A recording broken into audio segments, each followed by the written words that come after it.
Senate Majority Leader Mitch McConnell has told Republican senators, against Donald Trump's wishes, that Mitch McConnell doesn't want any witnesses called in the Senate impeachment trial because Mitch McConnell believes that that will create what he called mutually assured destruction in the Senate trial.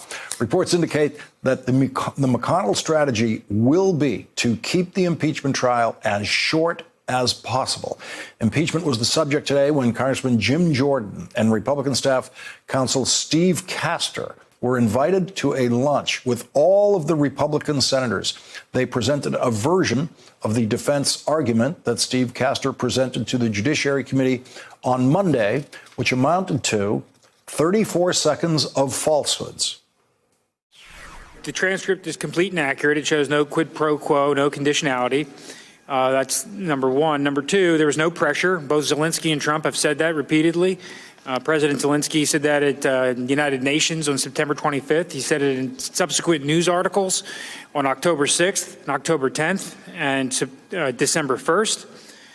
Number three, the Ukrainians and Zelensky did not know about the pause in aid, at the very least, at the time of the call. And number four, no investigations were announced. The aid was released.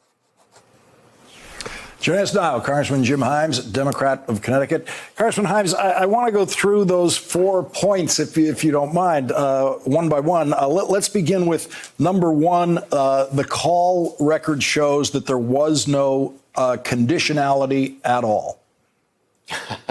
Yeah, Lawrence, that's just not the case. I mean, you can go read the transcript, and what you'll see is that when the president of Ukraine, Zelensky, is talking about we're ready to buy some new javelins, we really appreciate the help, we're ready to go with military aid, the very next thing President Trump says is, yeah, we want you to do us a favor, though.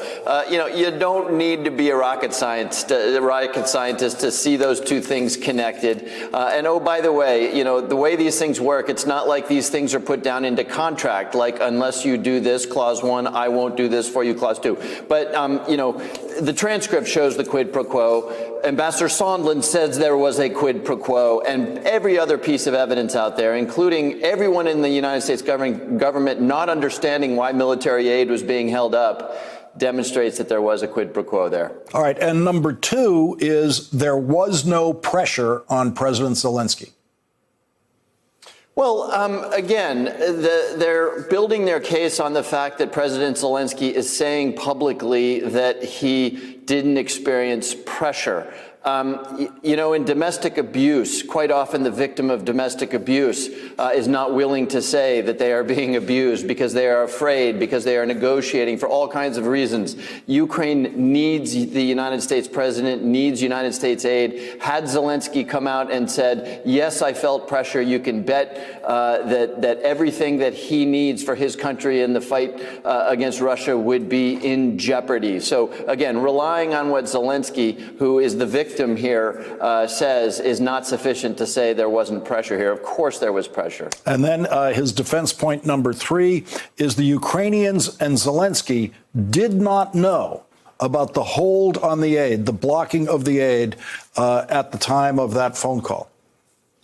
Yeah. So, again, I heard you say earlier, Lawrence, that Mitch McConnell doesn't want to call witnesses. I have a different theory about why that is. And that is because every single witness called by the House, every single email that we were provided, not, of course, by the White House or by any of the executive branch agencies, but by people like Ambassador Sondland and Ambassador Volker, every single email showed the quid pro quo, showed the dirtiness of this. So, of course, Mitch McConnell doesn't want more evidence presented in the Senate. And that, of course, is what's going on in that sort of absurd third defense. We heard from an official at the Department of Defense, and this was one of those sort of blockbuster moments, that upon polling her staff, there were instances of the Ukrainians in July calling up and saying, hey, what's going on with this aid? We're worried about this aid. So, yes, they did know. And then his final point, number four, no investigations were announced and the aid was released. Right. That's the beauty, right? So remember when the aid is released. The aid is released on September 11th.